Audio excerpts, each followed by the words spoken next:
Russia did the unthinkable on that fateful dawn. They launched a massive armored assault from a captured Ukrainian base, aiming to shatter the front lines in one brutal push. But what they didn't know was that Ukraine had been waiting, with a perfect trap laid out and backed by cutting-edge American technology from the U.S. Navy Air Force. This is Navy Air Force, bringing you the stories of military might and strategic brilliance. Remember, this video is for entertainment and educational purposes only. All scenarios are simulated and based on publicly available information, not official reports. At precisely 5:45 a.m. on August 5, 2025, the ground in Pokrovsk, Donetsk Oblast, trembled under the weight of Russian aggression. Satellite imagery captured the moment: 80 T-90 tanks, 45 armored personnel carriers, and a swarm of 100 Lancet kamikaze drones surging forward from a base seized back in 2023. Over 1,000 Russian infantry soldiers followed, shrouded in pre-dawn haze. This was a full-scale blitzkrieg to overrun defenses and seize Pokrovsk's logistics hub, a contested hotspot since the conflict's start. The Russian force was formidable. Each T-90 tank had reactive armor and 125mm guns, piercing from 2 kilometers. Armored carriers carried anti-tank missiles, while Lancet drones hunted resistance, detonating on impact. Moscow bet big to shift Donetsk's balance. Ukraine was ready. The 93rd Brigade rigged 5 square miles of farmland with 4,500 sensor mines hidden under soil. Amplified by U.S. satellite intel and NATO drones, the trap used bait corridors to lure enemies. It nearly failed when a Ukrainian truck neared the edge in fog, but a U.S. AI drone alert stopped it. Russians charged blindly, force committed. Explosions loomed, turning superiority against them. Ukraine's patience clashed with Russia's might. Where are you watching from? Drop your city below! As the Russian column advanced into what they believed was an exposed Ukrainian flank, they had no idea they were driving straight into a meticulously crafted death trap. The date was August 5, 2025, and the location was the contested terrain around Pokrovsk in Donetsk Oblast, a key logistics node where control could tip the scales in the prolonged war. Russian commanders, buoyed by their superior numbers and firepower, pushed forward with confidence, but their forces' inherent sluggishness would soon prove fatal. The 80 T-90 tanks lumbered at 35 miles per hour, their heavy tracks churning the soil, while the 45 armored personnel carriers trailed behind, loaded with troops and munitions. Above them, the 100 Lancet drones circled like vultures, ready to dive on any detected threats. Russia's strategy relied on brute force: overwhelm with volume, saturate the area with drones to clear paths, and use infantry to mop up. But this approach made them predictable and slow to adapt. Their communications were vulnerable, and their columns extended too far without adequate reconnaissance, a classic flaw in mechanized assaults against agile defenders. The total cost of this push exceeded $500 million in equipment alone, a high-stakes gamble to break Ukraine's resolve before winter set in.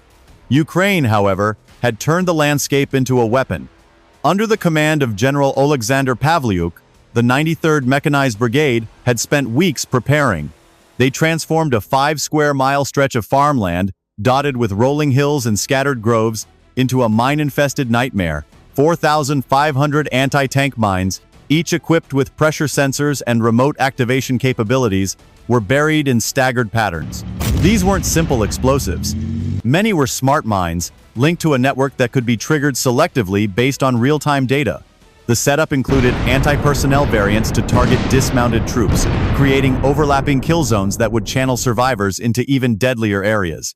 This preparation was no solo effort. U.S. Navy Air Force support played a pivotal role, providing high-resolution satellite imagery from Keyhole-class reconnaissance satellites and Global Hawk drones flying at 60,000 feet. These assets delivered precise mapping of Russian movements, allowing Ukraine to adjust mine placements dynamically. Electronic warfare specialists from NATO allies had also integrated jamming equipment, ready to disrupt Russian GPS and radio signals at the critical moment. The trap's brilliance lay in its subtlety. Ukraine left intentional gaps, narrow, seemingly safe passages through the fields, to bait the Russians into funneling their forces. It was a psychological ploy, exploiting the enemy's overconfidence. Spotters in concealed bunkers monitored via thermal cameras, feeding data to command centers miles away. But even the best plans teeter on the edge. Just before the assault, a Ukrainian logistics truck, laden with ammunition and racing to resupply forward positions, nearly veered into the minefield due to a navigation error in the dense fog. The driver, unaware, was seconds from disaster when a US AI-enhanced drone overhead detected the anomaly. An instant alert blared over encrypted comms. Abort route, minefield perimeter breached. The truck screeched to a halt, tires digging into the dirt mere feet from the first sensor. Hearts pounded in the command post as operators confirmed the near miss. Without that timely intervention, the entire field could have detonated prematurely, exposing the trap and dooming the defense.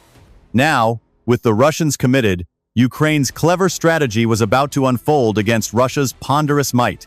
The terrain concealed a lethal network, waiting for the spark to ignite chaos. As the first rays of dawn pierced the fog over Pokrovsk, the Russian advance pressed on, oblivious to the doom awaiting beneath their treads. The lead T-90 tanks, their engines growling like distant thunder, crossed into the deceptive safe corridors at 6:05 a.m. Ukrainian commanders, monitoring from a hidden command post 5 kilometers away, watched via live feeds from US Global Hawk drones circling at 60,000 feet. The intel was crystal clear. The Russians had taken the bait, their extended columns stretching over 2 kilometers, making them vulnerable to a single devastating blow. In that pivotal moment, the trap sprang to life.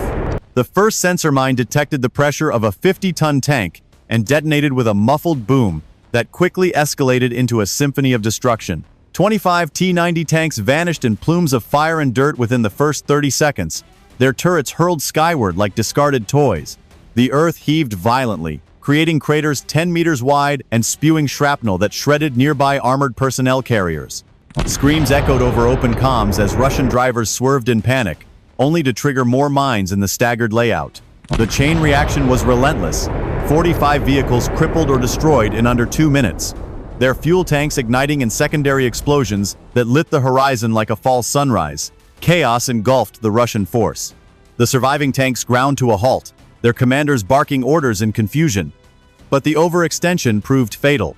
Russia's cumbersome might, so effective in open fields, faltered here. Their slow adaptation to the unexpected left gaps in formation.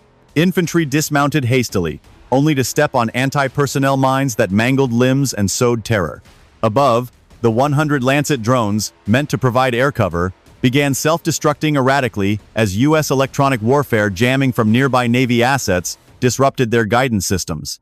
50 drones plummeted harmlessly, exploding on empty ground or colliding mid-air in a fireworks display of wasted technology. Ukraine's timing was impeccable, a testament to their strategic genius. While Russia's firepower overwhelmed in theory, their sluggish response, rooted in rigid command structures, allowed Ukrainian spotters to activate selective mines remotely, maximizing damage without wasting resources. A Russian radio transmission crackled through the interference. Mines everywhere. Pull back, but it was too late. The column was fractured, with isolated pockets of troops scrambling for cover amid the smoke and debris. Adding to the tension, US recon drones provided real-time intel that revealed a cluster of Russian command vehicles lagging behind, exposed. Ukrainian artillery spotters adjusted coordinates on the fly, but held fire. For now, the soil erupted in rage, exploiting Russia's sluggish momentum, turning their advance into a graveyard of twisted metal and broken dreams. The battle had just begun, but the tide was already turning. The smoke from the minefield explosions hadn't even begun to settle when Ukraine launched their counterstrike, transforming defense into devastating offense. At 6:10 a.m., the 12th Armored Assault Battalion surged from concealed positions 3 kilometers west of the kill zone. 45 T-84 Oplot tanks, Ukraine's homegrown main battle tanks equipped with Noj explosive reactive armor and 125mm guns, rolled out at 40 miles per hour. Supported by 18 HIMARS rocket systems, high-mobility artillery rocket systems, provided by the U.S. Team B's units, fired a barrage of precision-guided rockets, each carrying cluster munitions that rained down on the disorganized Russian rear. The ground shook anew as Ukrainian armor closed in, their commanders using real-time US satellite data to target weak points in the Russian line. But the real game-changer came from the skies. US Air Force F-35 Lightning II stealth fighters, operating from NATO bases in Poland, streaked in at low altitude. These jets, with their advanced AESA radars and air-to-air missiles locked onto the remaining 70 Lancet drones. In a blistering 2-minute engagement, 70 drones were shot down, their wreckage scattering like confetti across the fields. "Bandits down, sky clear," crackled a pilot's voice over Allied comms, a testament to American precision. Simultaneously, electronic warfare kicked in. From U.S. Navy Arleigh Burke-class destroyers positioned in the Black Sea, powerful jamming signals flooded the battlefield. Russian communications dissolved into static, their commanders unable to coordinate retreats or call for reinforcements. This disruption amplified Russia's inherent sluggishness. Their heavy T-90 tanks, bogged down in mud and debris, couldn't maneuver quickly, while Ukraine's smarter, more agile flanks enveloped them. Ukrainian infantry, 1,000 strong, advanced in coordinated waves, using Javelin anti-tank missiles, another U.S. gift, to pick off stragglers. The clash was fierce, with losses mounting on both sides.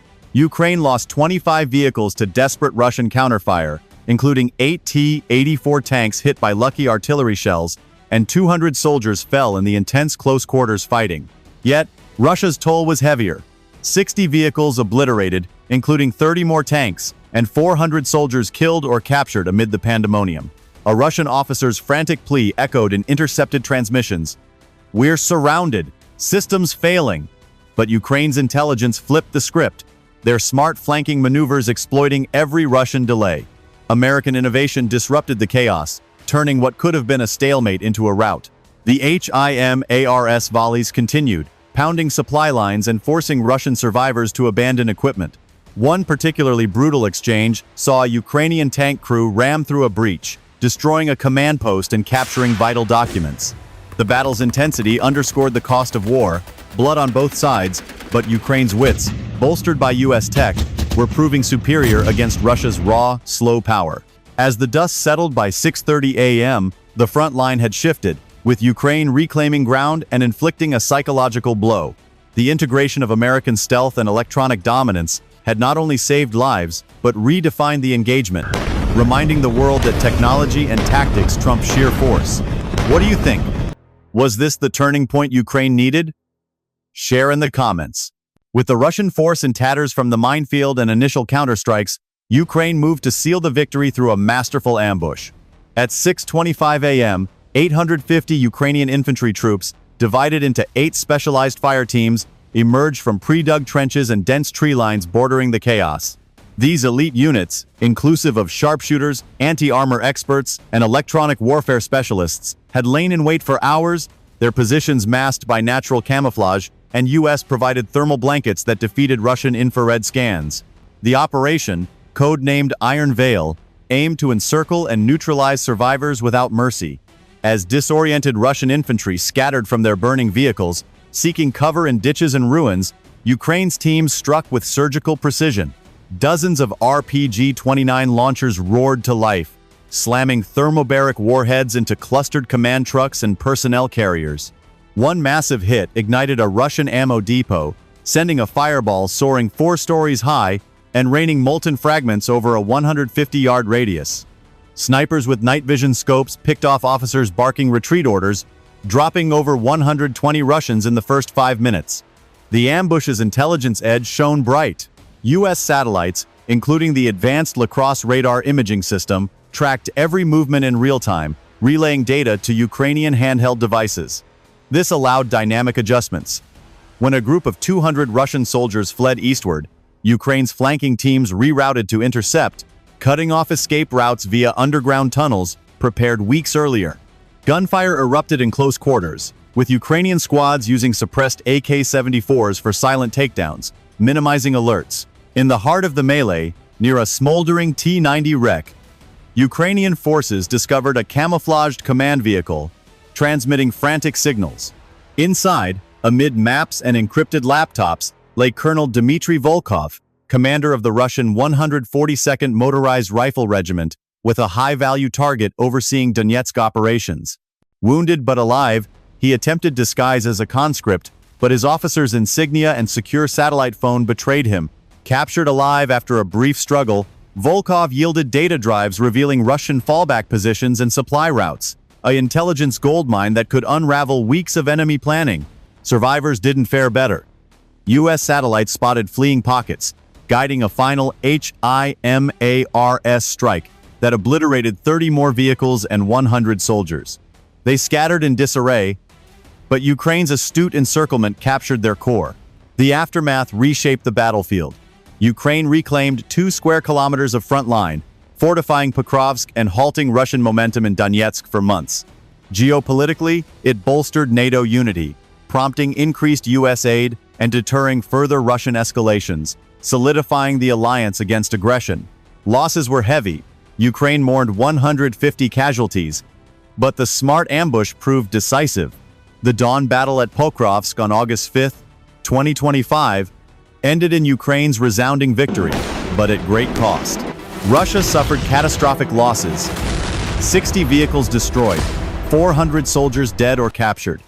Ukraine paid dearly too, with 25 vehicles lost and 200 casualties. Yet, through smart tactics, minefield traps, precise timing, and astute ambushes, Ukraine outmaneuvered Russia's raw power, amplified by U.S. Navy Air Force tech like F-35 strikes and satellite intel. This clash shifted the Donetsk front line, strengthening NATO alliances and deterring Russian aggression. Raw power falters against tactical brilliance and unbreakable alliances. Remember, this is for entertainment and education only. What strategy would you deploy? Subscribe to Navy Air Force and comment below.